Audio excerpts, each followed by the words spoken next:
Emanuel Swedenborg, tercera parte. Vida basada principalmente en su biografía, la epopeya de Swedenborg de Cyril Siste. El reino de Dios.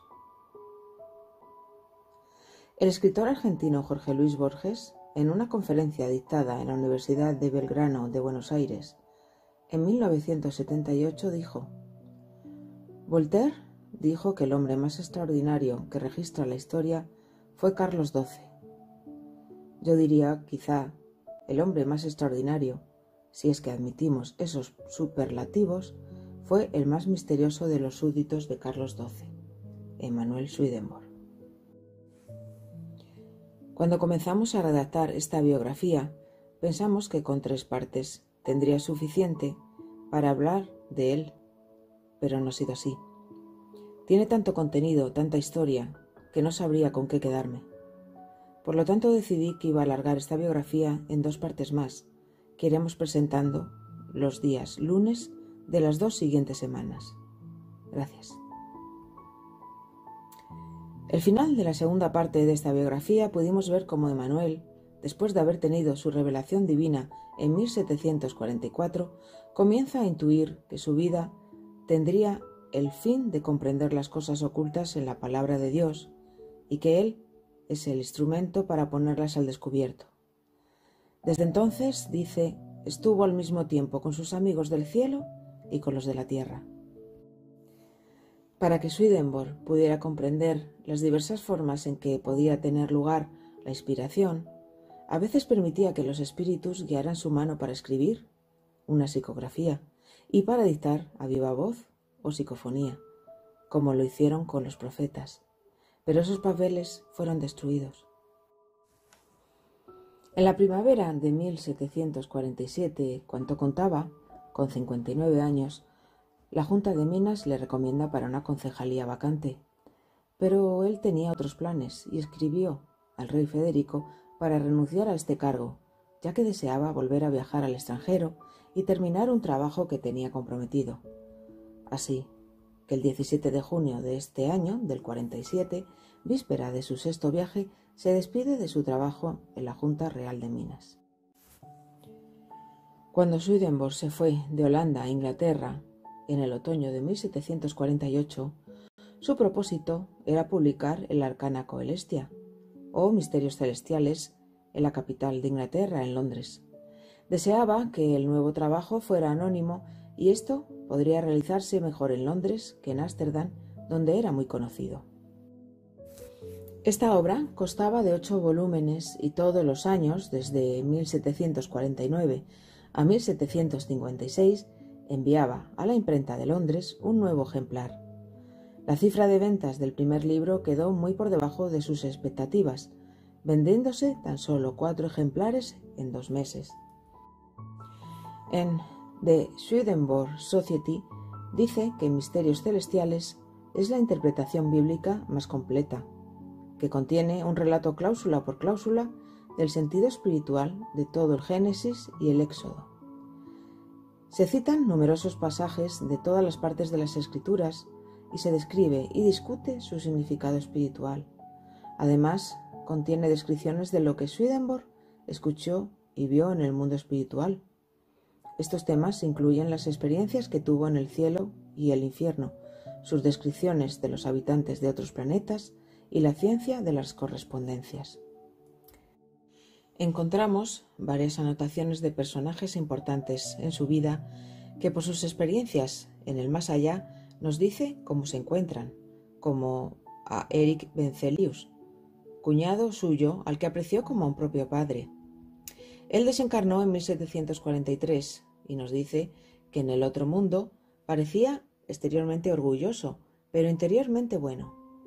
Nos habla de su viejo amigo Christopher Polgen, el genio mecánico de Suecia. Nos relata que cuando murió, el lunes 31 de agosto de 1751, conversan juntos, y el jueves, en su funeral, Polgen asistió y le preguntó que por qué lo enterraban si aún estaba vivo. Muy significativas son las declaraciones de Swedenborg sobre el libro de la vida, que según él está escrito en la naturaleza de cada hombre. Todos sus pensamientos, palabras y hechos hasta los detalles más minuciosos, están escritos en este libro. Estas y muchas otras cosas las anotó mientras escribía su obra Misterios Celestiales. Algunos de ellos los insertó en el libro impreso sin dar ningún nombre. ¿Le creería todo el mundo? Cada año llegaba un nuevo volumen a la prensa londinense de John Lewis, y todavía nadie sabía quién era el autor de estos notables libros. El último volumen salió de la imprenta en 1756. Durante 8 años, mientras se dedicaba a los misterios, casi no se sabe nada de la vida de Manuel. Si se hubiera retirado a un monasterio tibetano, difícilmente podría haber disfrutado de un mayor aislamiento que en su hogar suburbano. Durante este tiempo, 1749-1757, había publicado los 8 volúmenes de Misterios Celestiales y escrito una cantidad prodigiosa de otros manuscritos. El verano de 1758 se encuentra nuevamente en Inglaterra, con la copia de 5 obras menores que se publicarán en Londres. Gran parte de ellas se basó en material previamente impreso entre los capítulos de los misterios, pero ahora reescrito de forma sistemática. Uno de los 5 tratados fue la obra Cielo e Infierno. Aquí pone de manifiesto que el cielo y el infierno son estados del alma, para a continuación ser lugares. Este libro ha sido el más conocido y leído de todos los que tiene publicados. Los otros 4 fueron El caballo blanco, que era una exposición de la visión de Juan en Apocalipsis 19, El juicio final, otro llamado Las tierras en el universo y La Nueva Jerusalén y su doctrina celestial. Este volumen explica detalladamente las doctrinas de la Iglesia Nueva, enseñando desde la palabra cómo debe vivir el hombre para ser salvado y que nadie que crea en Dios y viva bien es condenado, sea cual sea su religión. Además de estos, había comenzado y estaba elaborando un voluminoso comentario titulado El Apocalipsis explicado, exponiendo verso por verso el libro del Apocalipsis tal como había expuesto los libros del Génesis y el Éxodo en los Arcanos. Existen 2 copias de este trabajo de la mano de Swedenborg escritas para la imprenta. En la portada está inscrito Londini 1759, una indicación de que el autor tenía la intención de publicarlo ese mismo año. Nuevamente su propósito cambió, ya sea por razones financieras o de otro tipo, pero nunca publicó esta gran obra de 4 volúmenes. En cambio, 7 años después, en 1766, publicó un resumen del sentido interno del Apocalipsis en un gran volumen titulado El Apocalipsis revelado. ¿Cómo pudo encontrar tanto tiempo para escribir y reescribir tal cantidad de libros? Pero vamos a centrarnos un momento en su obra más conocida, Cielo e Infierno, en la cual confirma que sus afirmaciones sobre la vida futura eran hechos reales, siendo ideas totalmente opuestas a las presentadas por las iglesias cristianas ortodoxas del siglo XVII. A continuación vamos a cotejar ejemplos que desmienten lo que dice la Iglesia y el sistema de Swedenborg. Los ángeles son una raza de seres celestiales creados así desde el principio, dijeron las iglesias. No es así, dijo Swedenborg. Cada habitante del cielo, así como del infierno, alguna vez vivió como hombre en la tierra. El hombre resucitará en cuanto al cuerpo físico, dijeron las iglesias. El cuerpo físico se descompone en el suelo y nunca se reanudará, dijo él. Es el alma, el cuerpo inmaterial, lo que resucita inmediatamente después de la muerte. Los gozos celestiales que esperan salvar al alma son la adoración perpetua y el canto de salmos, dijeron las iglesias. No, dijo Swedenborg. Allí como aquí, cada uno tiene su propia ocupación. La adoración formal es solo una fase de la vida celestial, más una recreación que un empleo. Los ángeles comen y beben, trabajan y juegan, viven en hogares y se reúnen en asambleas. Se dividen en sociedades según sus servicios y su genio. Las almas perdidas son atormentadas perpetuamente en el fuego eterno. Era lo que creían en aquellos días. No hay fuego excepto el ardor de las ambiciones malignas, dijo nuestro autor. Dios no castiga a nadie. La tortura de los condenados consiste puramente en que se les impida cometer males. Ciertamente no son los dolores de conciencia, porque los malvados no tienen conciencia. Millones de infantes no bautizados y paganos se encuentran entre los perdidos, enseñaron los ministros ortodoxos, y sacaban apresurados a los recién nacidos en cualquier tipo de clima para ser bautizados, a fin de engañar al diablo de su presa, especialmente si los pequeños estaban enfermos y parecían estar en peligro de muerte.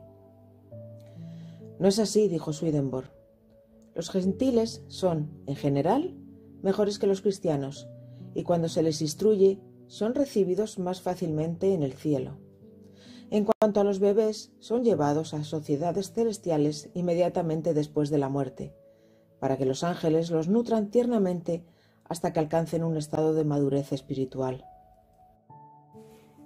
En lugar de ser lugares vagos y remotos, el cielo y el infierno están a nuestro alrededor mientras vivimos en la tierra. Y en lo que respecta a nuestras almas, incluso ahora somos habitantes del mundo espiritual. Morir es simplemente un traslado de un plano de conciencia a otro. El cuerpo de uno se desecha como una prenda gastada, dijo Swedenborg. Su mundo espiritual es un mundo real, habitado no por fantasmas, sino por hombres y mujeres que han vivido en la tierra. Las primeras páginas de la obra Cielo e Infierno afirma: cuando el cuerpo ya no puede realizar las funciones corporales en el mundo natural que corresponden a los pensamientos y afectos del espíritu, se dice que el hombre muere. Esto ocurre cuando cesa la respiración de los pulmones y los latidos del corazón. Pero el hombre no muere, simplemente se separa de la parte corporal que era de uso para él en el mundo. Mientras que el hombre mismo sigue viviendo, porque es el espíritu que piensa en el hombre, y el pensamiento con afecto es lo que constituye a los hombres. Evidentemente, entonces, la muerte del hombre es simplemente su paso de un mundo a otro. En el otro mundo, una gravitación espiritual arregla todo en un orden exquisito. Todo lo que hay está asociado a través de similitudes internas y no como aquí por el espacio y el tiempo. Según Swedenborg, hay 3 cielos. En aquellos con la armonía más cercana con Dios están en el cielo más alto, más íntimo o celestial. Aquellos relativamente menos perfectos están más alejados y comprenden el cielo espiritual, y aquellos aún menos perfectos forman el cielo natural. Por tanto, hay 3 cielos, y frente a ello 3 infiernos. El Señor no arroja a nadie al infierno, pero las almas gravitan hacia aquellos con quienes desean estar. Durante años estuvo manteniendo su anonimato sobre el autor de Misterios Celestiales, pero sin embargo había llegado a Estocolmo una copia de Cielo e Infierno, por lo que parece que un amigo de Swedenborg, el conde Gustav Bonde, en enero de 1759 detectó la similitud en la escritura y puede que sea la primera persona en descubrir que Swedenborg fue el autor de los 5 tratados de Londres, aunque no fue hasta 9 años más tarde que su nombre se colocó en cualquier volumen de sus obras teológicas. Nos encontramos en 1763 y Swedenborg, a pesar de su avanzada edad, pues ya contaba con 75 años, parte a principios de junio de Londres rumbo a Holanda, siendo el propósito de su viaje la publicación de varios trabajos sobre temas doctrinales. En Holanda, ese año Swedenborg publicó su Amor y Sabiduría Divina, en el que analiza la naturaleza de la sustancia espiritual y por lo tanto proporciona una respuesta a aquellos puntos que se cree que Kant ha planteado. Mentamos al filósofo Immanuel Kant porque años atrás es atraído por los sucesos de clarividencia que sufre Swedenborg durante su vida, que contaremos en los episodios de los próximos días. Kant los investiga a través de conocidos suyos cercanos a nuestro autor. Para él, para Kant, el fenómeno de Swedenborg presenta un enigma que ahora parece haber estado dispuesto a relegar al ámbito del entretenimiento en lugar de considerarlo seriamente. Incluso escribe un libro, En los sueños de un vidente de espíritus, tratando de ridiculizar a Swedenborg. Una secuela del libro anterior, Amor y sabiduría divina, es la obra La divina providencia, publicada también en 1763. Esta expone las leyes que regulan el funcionamiento del gobierno del Señor en el universo, mostrando claramente por qué el libre albedrío del hombre es una parte esencial del propósito divino y por qué se permite el mal. Antes de publicar estas dos obras, Swedenborg también publicó 4 tratados conocidos como las 4 doctrinas: la doctrina del Señor, de la Sagrada Escritura, de la vida y de la fe, todas ellas publicadas en 1763. La verdad es que se hace increíble que este hombre pudiera trabajar tantísimo con la edad tan avanzada que tenía y que publicara tantos trabajos en tan poco tiempo. En 1764 regresa del extranjero e inmediatamente inicia el trabajo El Apocalipsis revelado. Este, como el voluminoso Apocalipsis explicado, que hablamos de él con anterioridad y que no llegó a publicar, era una exposición del Apocalipsis, pero más breve y con ciertas diferencias. Habiéndose completado el juicio final, se había cumplido las predicciones del libro del Apocalipsis y Swedenborg vio que se había producido un gran cambio en el mundo espiritual. No descansó mucho en su hogar, pues en el verano del año siguiente, en 1765, nos encontramos a Swedenborg preparando su 9º viaje al extranjero, donde primero fue a Gotemburgo para luego coger un barco a Holanda. Mientras esperaba a que su barco zarpara, fue invitado a cenar a casa del doctor Johann Rosen, uno de los literatos de la ciudad. En esta cena conoce al doctor Gabriel Anderson Beyer, que impartía teología en la universidad. Este quedó asombrado por la elocuencia con la que hablaba Swedenborg, ya que había oído decir que estaba trastornado porque se comunicaba con los muertos. Después de esta noche, Beyer comenzó a interesarse por las doctrinas y todas las publicaciones de nuestro autor, y entablando una muy buena amistad con una correspondencia asidua. En Beyer también se produjo un gran cambio, pasando a ser un hombre amable y piadoso, y se convenció de la necesidad de un estudio sistemático de los escritos de Swedenborg, que continuó ininterrumpidamente durante toda su vida. Swedenborg llegó a Londres a finales de marzo de 1766, donde estuvo hasta finales de agosto. Durante estos meses fue a alojarse a una casa donde ya se había alojado con anterioridad. La antigua casera ya no vivía allí, pero la actual dueña le ofreció la habitación. Él tenía pocas exigencias, pero a sus ángeles no les gustó. Curioso. Al final le dijo a la señora que no podía quedarse allí porque no había armonía en el hogar. La razón de esta falta de armonía no era otra que los cónyuges eran de diferentes religiones. Entonces, Swedenborg ya estaba trabajando en su próximo libro sobre el tema del matrimonio y cita esta experiencia para demostrar la enseñanza de que no puede haber verdadero amor matrimonial entre personas de diferentes religiones. Como dijimos antes, volví a Suecia a últimos de agosto y hacía este viaje en barco. Cuando iba a embarcar, preguntaron al capitán si tenían suficientes provisiones a bordo, y a esto Swedenborg hizo la siguiente observación: «Amigo mío, no necesitamos una gran cantidad porque este día de la semana, con la ayuda de Dios, entraremos en el puerto de Estocolmo a las 2 en punto».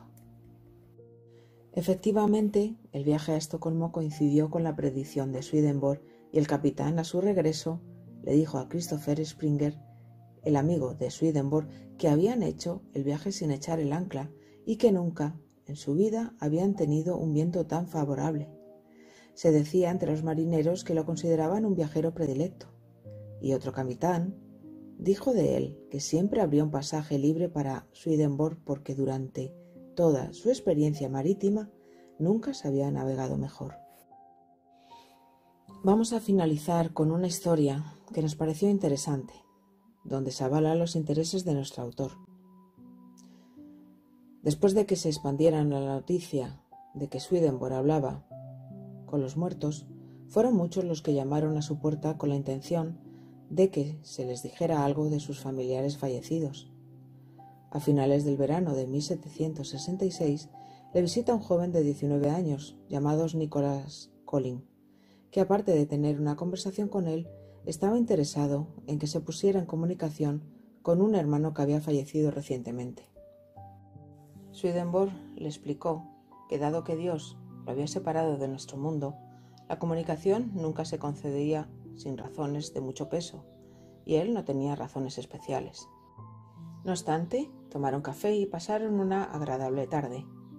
A Colin el futuro le tenía reservado una vida importante en Norteamérica. Cruzó los mares hasta llegar a Pensilvania, en Estados Unidos, para ser reverendo de las congregaciones suecas, llegando incluso a ser amigo íntimo de Benjamin Franklin. Curiosamente, existe una pintura que le muestra presente en las últimas horas de Franklin.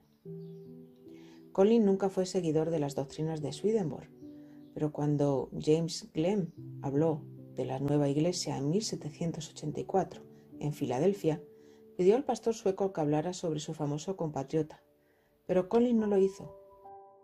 En cambio, en el otoño de 1801, y que está recogido en el diario La Gaceta, Colin habla sobre Swedenborg así. Aunque estaba persuadido de haber sido comisionado por el cielo para establecer un nuevo sistema de religión, Swedenborg no deseaba que se hiciera cumplir con medidas violentas, ni se esforzó en hacer prosélitos excepto por sus escritos.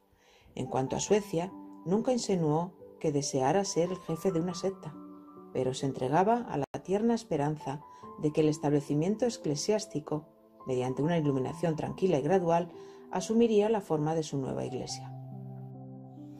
Esta declaración concuerda en general con las repetidas afirmaciones de Swedenborg en las cartas que enviaba al Dr. Beyer.